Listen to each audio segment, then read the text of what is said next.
زور آور سے دلاؤں گا اور گندے لوگوں کو میں تنبیہ کروں گا اور اللہ اور اس کے رسول صلی اللہ تعالی علیہ وسلم کے فرمان پر عمل کروں گا. میرے عزیز دوستو، اتنا کہنے کے بعد ایک بات اور میں عرض کرتا چلوں تاکہ آپ کو اور ہمیں سب کو معلوم ہو جائے کہ اسلام ایک مکمل مذہب ہے. اور اسلام، بعض لوگ یہ سمجھتے ہیں کہ جی اسلام جو ہے وہ 1400 برس پہلے مذہب تھا اور آج کا جو ماڈرن زمانہ ہے آج کے لیے اسلام جو ہے وہ سوٹیبل نہیں. تو جناب والا، جو لوگ ایسا سمجھتے ہیں ان کا دماغ سوٹیبل نہیں ہے. اسلام الحمدللہ آج بھی سوٹیبل ہے اور قیامت تک وہ سوٹیبل رہے گا. سنیے، مذہب جو ہے وہ ایک سرکل کا نام ہے. اگر کوئی آؤٹ آف سرکل ہونا چاہے تو پھر اب اس کی مرضی ہے، لیکن مذہب جس کا نام اسلام ہے وہ ایک نیچرل دین ہے اور وہ ہمیں اس طرح گائیڈ کرتا ہے. اس کا مقصد یہ ہے کہ اس دنیا کے اندر اور اس دنیا کے اندر اسلام چاہتا ہے کہ تم دونوں جگہ کامیاب ہو جاؤ. ایک بات اور میں عرض کرتا چلوں کہ دیکھیے، نماز، روزہ، حج و زکات یہ سب کیا ہیں؟ حقوق اللہ، اللہ کا حق ہے.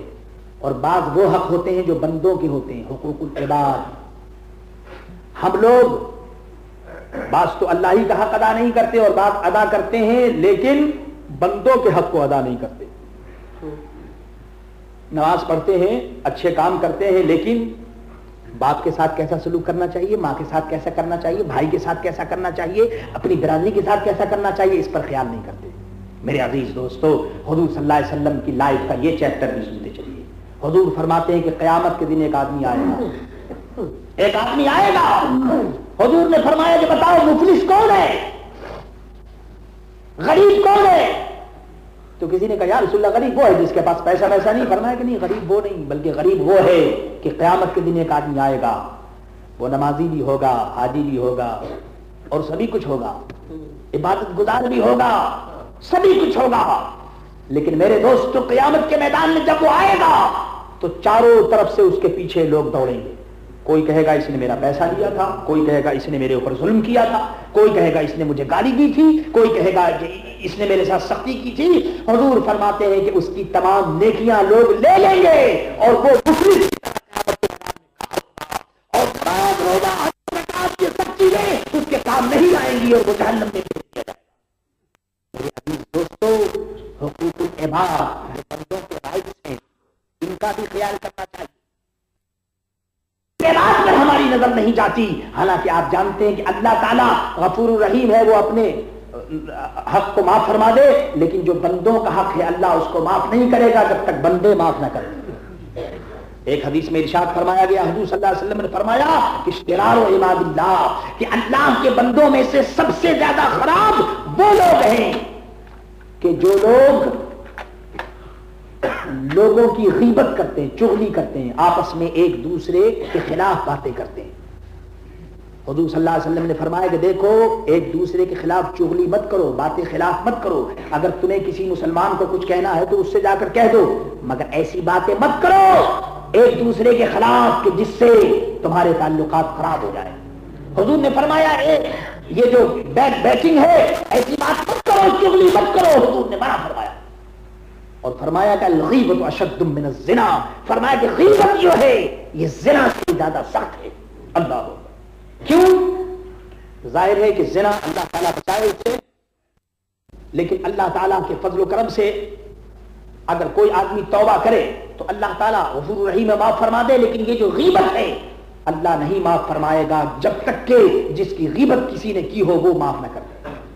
میرے عزیز دوستو، ہماری سوسائٹی کے اندر ہم لوگ جب کبھی بیٹھتے ہیں تو ایک دوسرے کی شکایت کرتے ہیں، فلاں آدمی ایسا برا ہے، فلاں آدمی ایسا برا ہے. اے مسلمان، تو دوسروں کی برائی کر رہا ہے، اپنے آپ کو دیکھ لے کہ تو کیسا ہے. میرے عزیز دوستو، سرکار دو عالم صلی اللہ تعالیٰ علیہ وسلم کی زندگی میں یہی تو بات تھی کہ حضور صلی اللہ تعالیٰ علیہ وسلم نے اپنے آپ کو دیکھنا بتایا کہ تم اپنے آپ کو دیکھو تو تمہیں پتہ جائے گا کہ تم کون ہو.